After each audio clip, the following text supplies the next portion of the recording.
بسم اللہ الرحمن الرحیم۔ السلام علیکم پیارے دوستو، آج کا ہمارا جو واقعہ ہے وہ ہے شداد اور اس کی جنت کا واقعہ۔ ہم اپنے اس ویڈیو کا آغاز کرنے جا رہے ہیں۔ اس سے پہلے آپ ہمارے چینل کو لائک، شیئر، سبسکرائب کر دیں اور بیل آئیکن ضرور آن کر دیں تاکہ آپ کو ہماری آنے والی ایسی ویڈیوز وقت پر پہنچتی رہیں۔ ہم اپنے واقعے کا آغاز کر رہے ہیں۔ خیر دوستو، شداد کون ہے؟ شداد کیسے پیدا ہوا؟ کب پیدا ہوا؟ اس نے اپنی جنت کہاں بنائی اور کتنے سالوں میں بنائی؟ ان تمام سوالات کے جوابات آج ہم آپ کو اپنی اس ویڈیو میں دیں گے۔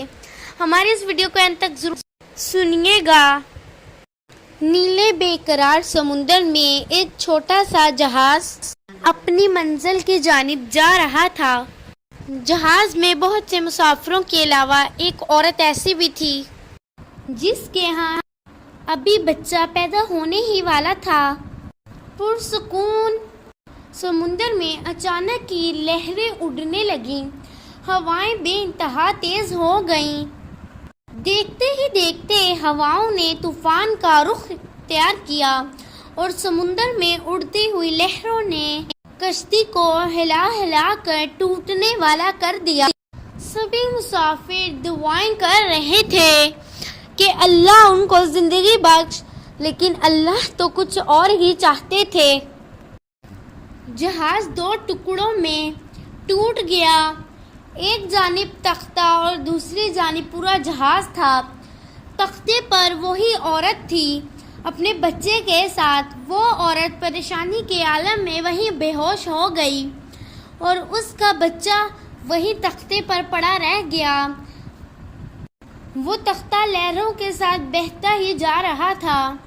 اسی وقت اللہ تبارک و تعالیٰ نے ملک الموت کو حکم دیا کہ اس عورت کی جان قبض کر لی جائے۔ حکم کی تعمیل پلک جھپکنے سے پہلے ہوئی۔ وہ بچہ اکیلا ہی تختے پر روتا ہوا پڑا رہا۔ کچھ دنوں بعد وہ تختہ بہتا ہوا سمندر کے کنارے پر پہنچا۔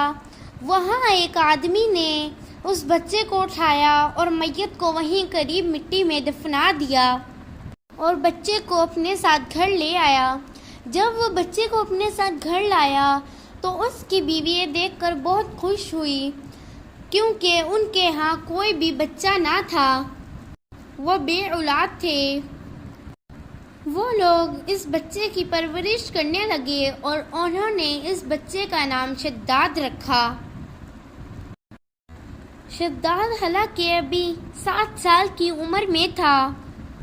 یہ اتنی کم عمر میں بھی نہایت ذہین، عقل مند اور چالاک بچہ تھا۔ لوگ اس کی ذہانت پر تعریف کیا کرتے تھے۔ ایک روز شداد گاؤں کے باہر بچوں کے ساتھ کھیل رہا تھا کہ اچانک شور کی آواز سنائی دی۔ بچوں نے شور مچانا شروع کر دیا کہ بادشاہ کا قافلہ آ رہا ہے۔ سارے بچے ایک جانب جا کر چھپ گئے۔ شداد ایک درخت کے پیچھے جا کر چھپ گیا اور وہ بادشاہ اور اس کی فوج کو دیکھنے لگا۔ جب وہ قافلہ گزر گیا تو کچھ پیادے اس کی خبر گوئی کے لیے اس کے پیچھے پیچھے آئے اور راستے میں پڑی چیز ایک بچے نے اٹھائی۔ وہ ایک پوٹلی تھی۔ اس پوٹلی کے اندر سرمے دانی تھی۔ اس نے اپنے ساتھیوں سے کہا، دیکھو مجھے یہ سرمے دانی ملی۔ اب میں اسے اپنی آنکھوں میں لگانے لگا ہوں کیونکہ میری بینائی کچھ صحیح سے کام نہیں کر رہی۔ اس کے ساتھیوں نے کہا، رکو، اول تو تمہیں راستے میں پڑی ہوئی چیزیں اٹھانی نہیں چاہیے، اور اگر تم نے اٹھا ہی لی ہیں تو اس سے پہلے کسی اور پر آزما کے دیکھو۔ انہوں نے دیکھا کہ ایک بچہ درخت کے پیچھے چھپا ہوا ہے۔ بچوں، وہ شداد تھا۔ انہوں نے شداد کو اپنے پاس بلایا اور کہا، یہ دیکھو، ہم تمہاری آنکھوں میں سرما ڈالتے ہیں، اس سے تمہیں بہت کچھ نظر آئے گا اور صاف صاف نظر آئے گا۔ شداد نے سرما لیا اور اپنی آنکھوں میں ڈال لیا۔ پیارے دوستو، شداد کو اب زمین کے اندر چھپا خزانہ بھی نظر آنے لگا تھا، لیکن اس نے اپنی ذہانت کی وجہ سے ان سے کہا، تم لوگوں نے یہ کیا کیا؟ مجھے تو کچھ نظر ہی نہیں آ رہا، تم نے میری آنکھوں کی بینائی ہی چھین لی ہے۔ اب میں بادشاہ سے جا کے تم لوگوں کی شکایت کروں گا۔ وہ ساری خوف کی وجہ سے بھاگ نکلے اور سرما وہیں پھینک کر چلے گئے۔ شداد نے وہ سرما اٹھایا اور زور زور سے ہنسنے لگا۔ وہ سرمے دانی لے کر اپنے ابو کے پاس گیا اور اسے سارا واقعہ سنا دیا۔ اس کے ابو نے کہا، شاباش بیٹا، تم تو بہت ذہین ہو۔ انہوں نے رات کو کچھ اپنے مزدور لیے جو ان کے تابع تھے اور زمین کھود کر سارا خزانہ نکال لیا۔ اب وہ لوگوں کی روز روز دعوت کیا کرتے تھے تاکہ وہ لوگوں کو اپنے قابو میں لا لیں۔ چند دنوں میں ہی انہوں نے لوگوں کو اپنے قابو میں لے آئے اور شداد نے قبیلے کے سردار کو قتل کر دیا اور اس کی جگہ خود سرداری کا منصب سنبھال لیا۔ ہوتے ہوتے یہ خبر فوجداروں اور دوسرے کئی علاقوں میں پہنچی۔ انہوں نے شداد کو سزا دینے کا ارادہ کیا۔ اس سے پہلے کہ وہ کچھ کر گزرتے، شداد نے اپنی ایک الگ فوج بنائی اور ان رہنماؤں اور فوجداروں سے مقابلہ کیا اور سب کچھ جیت لیا۔ اور اس طرح سے بڑھتے بڑھتے شداد پوری روح زمین کا بادشاہ بن بیٹھا۔ تمام روح زمین کے حاکم سردار اس کے تابع دار ہوئے۔ شداد نے بے پناہ خزانے جمع کر لیے تھے اور اپنا لشکر اتنا وسیع اور مضبوط بنا لیا تھا کہ چاروں طرف اسی کا حکم چلتا تھا۔ شداد نے اپنی حکمت عملی اور اپنی ذہانت کی وجہ سے اپنی سلطنت کو اتنا عروج بخشا تھا اور روح زمین کے کسی انسان کو اتنی طاقت نہ تھی کہ وہ شداد کا مقابلہ کر سکے۔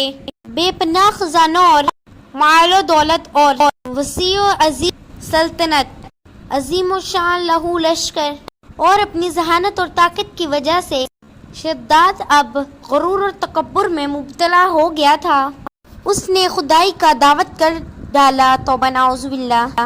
عالموں اور فاضلوں نے اس معلوم کو بہت سمجھایا اور اللہ تعالیٰ کی نافرمانی کرنے سے روکا، لیکن یہ بدبخت باز نہ آیا اور اس نے کہا، میرے پاس تو تمام دولت و شہرت، جلال، عزت و شہرت اور سب کچھ تو میرے پاس موجود ہے، تو مجھے کیا ضرورت ہے کہ کسی خدا کی عبادت کروں۔ عالموں اور فاضلوں نے اسے سمجھایا کہ یہ دنیا اور دولت تو فانی ہے، اللہ کی عبادت کرو گے وہ تمہیں جنت عطا کرے گا۔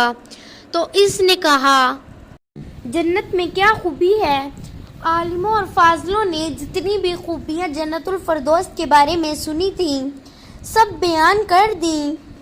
عالموں کی باتیں سن کر شداد ہنس پڑا اور کہا، مجھے تو اس ایسی جنت کی ضرورت ہی نہیں اور نہ ہی مجھے وہ چاہیے، اور مجھ میں اتنی طاقت اور شہرت ہے کہ میں اس سے 100 گنا اچھی جنت اس دنیا میں بنا سکتا ہوں۔ لہٰذا تمام مسلمانوں کو دکھانے کی خاطر شداد نے اپنی جنت بنانے کا کام شروع کروا دیا۔ سب سے پہلے اس نے اپنے معتبر آدمیوں میں سے 100 سرداروں کو چنا، انہیں جنت بنانے کے لیے نگران مقرر کیا اور ہر ایک سردار کے ساتھ 1000 آدمی مقرر کیے۔ زمین کے اندر دفن تمام خزانے نکلوائے گئے، سونا چاندی نکال کر ان کو پگھلا کر اینٹیں تیار کروائی گئیں اور کوہ عدن سے منسلک ایک شہر مربع چوکھٹے کی شکل میں 10 کوس لمبا، 10 کوس چوڑا اور 40 کوس اونچا مقام بنانے کا حکم دیا۔ اس شہر کی بنیادیں اتنی کھودی گئیں کہ پانی کے قریب جا پہنچیں۔ اور پھر ان بنیادوں کو سخت سلیمانی سے بھروا دیا گیا۔ جب دیواریں زمین کے برابر ہو گئیں تو ان پر سونے اور چاندی کی اینٹوں کے مکان بنائے گئے۔ یہ دیواریں اتنی اونچی تھی کہ جب سورج نکلتا تو سورج کی روشنی سے اس دیواروں کی طرف دیکھا بھی نہ جاتا، کیونکہ یہ اتنی زیادہ چمکتی تھیں۔ شہر کی چار دیواری کے اندر ہزار محل تعمیر کیے گئے۔ ہر محل 1000 ستونوں کا اور ہر ستون ہیرے جواہرات سے بھرا ہوتا تھا، اور شہر کے درمیان میں ایک نہر بنوائی گئی۔ یہ نہر اور ہر مکان میں حوض اور چوکھٹے بنائے گئے، اور شہر کی بڑی بڑی شاخیں نکلوا کر ہر محل تک پانی کی نہریں پہنچائی گئیں، اور ان نہروں کو حوض اور چمچوں سے جوڑا گیا۔ حوض اور چشمے شراب، دودھ اور پانی کی نہریں پہنچائی گئیں۔ درخت سونے اور چاندی کے بنائے گئے اور ان پر سونے اور چاندی کے پرندے بنا کر رکھے گئے۔ ہر ایک درخت کے نیچے ایک پہرے دار تعینات کیا گیا۔ جب جنت بن کر تیار ہو گئی تو اس نے حکم دیا کہ سارے شہر کے اندر قالین اور ریشمی زلفت بچھا دیے جائیں۔ سب مکانوں میں سونے اور چاندی کے برتن تنوا دیے جائیں۔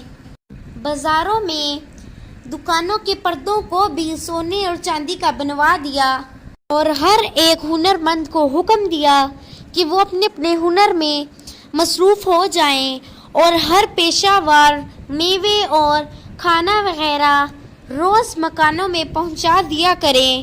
غرض کے 12 سال میں یہ شہر سجاوٹ کے ساتھ تیار ہوا۔ تمام امراء کو حکم دیا گیا کہ وہ زینت کے ساتھ جا کر اس شہر میں رہیں، اور بادشاہ خود بھی اپنی فوج و لشکر کو ساتھ لے کر جس شہر کو بنایا تھا اس شہر میں جانے لگا، اور راستے میں عالموں اور فاضلوں کو جلانے کی خاطر راستے میں رک کے ان سے کہنے لگا، تم کو میری قدرت اور ثروت دیکھنی ہو تو میرے ساتھ میرے شہر میں چلو۔ میں نے اس اندیکھی جنت سے بھی زیادہ حسین اور خوبصورت جنت بنوائی ہے، جس کو دیکھ لینے کے بعد تم اپنے خدا کی جنت کو بھی کم تر سمجھو گے۔ شداد جب اپنی بنائی ہوئی جنت کے تو اس شہر کے باشندوں نے اس پر ہیرے جواہرات سے اس کا استقبال کیا۔ شداد جب شہر کے دروازے کے اندر پہنچا تو اس کا ایک قدم دروازے کے اندر اور دوسرا قدم دروازے کے باہر تھا کہ آسمان سے ایک اتنی کڑک دار آواز آئی کہ تمام مخلوق ہلاک ہو گئی۔ بادشاہ بھی وہیں دروازے میں گر کر مر گیا۔ اس شہر کو دیکھنے کی حسرت کہ اس کو کتنی محنت اور مشقت سے تیار کیا دل میں لے گیا۔ تمام مخلوق کے ہلاک ہونے کے بعد اللہ تبارک و تعالی نے ملک الموت سے پوچھا، تجھ کو کس بندے کی روح قبض کرتے ہوئے کبھی رحم بھی آیا کہ نہیں؟ تو اس پر ملک الموت نے کہا، مجھے وہ 2 جانوں کی جان نکالنے میں بہت افسوس ہوا۔ ایک وہ لیوارث بچے کی ماں جس بچے کو ہم نے تختے پر اکیلا چھوڑ دیا تھا، اور دوسرا وہ بادشاہ جس نے اتنی محنت اور مشقت سے جنت بنائی اور اسے دیکھ بھی نہ سکا۔ مجھے اس کی جان نکالتے ہوئے بے حد افسوس ہوا۔ یا رب، اگر تیرا حکم نہ ہوتا تو میں کبھی ان 2 جانوں کی جان نہ نکالتا۔ ارشاد ہوا، عزرائیل، تجھے ایک بار 2 جانوں پہ ہی رحم آیا۔